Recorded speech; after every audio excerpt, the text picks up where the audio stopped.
BD news. Kerala के विजयनगरम में आज प्रधानमंत्री नरेंद्र मोदी ने सागरमाला परियोजना के तहत पोर्ट इंफ्रास्ट्रक्चर को मजबूत करने और पोर्ट कनेक्टिविटी को बढ़ाने के भारत सरकार के प्रयासों पर प्रकाश डाला। उन्होंने पीएम गति शक्ति योजना के तहत जलमार्ग, रेलवे, राजमार्ग और हवाई मार्ग की इंटरकनेक्टिविटी को तेज गति से बढ़ाने की बात भी कही। आइए जानते हैं प्रधानमंत्री ने इस महत्वपूर्ण परियोजना के बारे में क्या कहा। विजयनगरम में एक कार्यक्रम को संबोधित करते हुए प्रधानमंत्री नरेंद्र मोदी ने सागरमाला परियोजना के तहत भारत सरकार द्वारा किए जा रहे कार्यों का उल्लेख किया।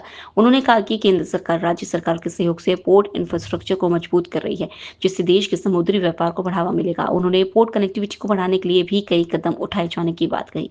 प्रधानमंत्री ने पीएम गति शक्ति योजना का भी जिक्र किया, जिसके तहत जलमार्ग, रेलवे, राजमार्ग और हवाई मार्ग की इंटरकनेक्टिविटी को तेज गति से बढ़ाने पर काम किया जा रहा है।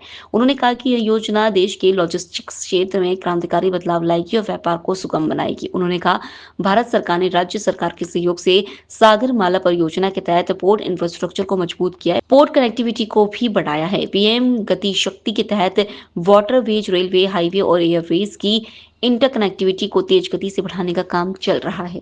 भारत सरकार ने राज्य सरकार के सहयोग से सागरमाला परियोजना के तहत पोर्ट इंफ्रास्ट्रक्चर को अपग्रेड किया है, पोर्ट कनेक्टिविटी को भी बढ़ाया है।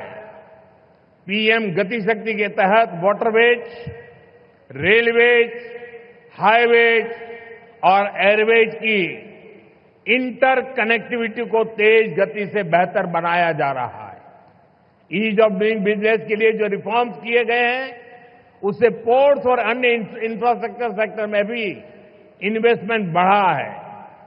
भारत सरकार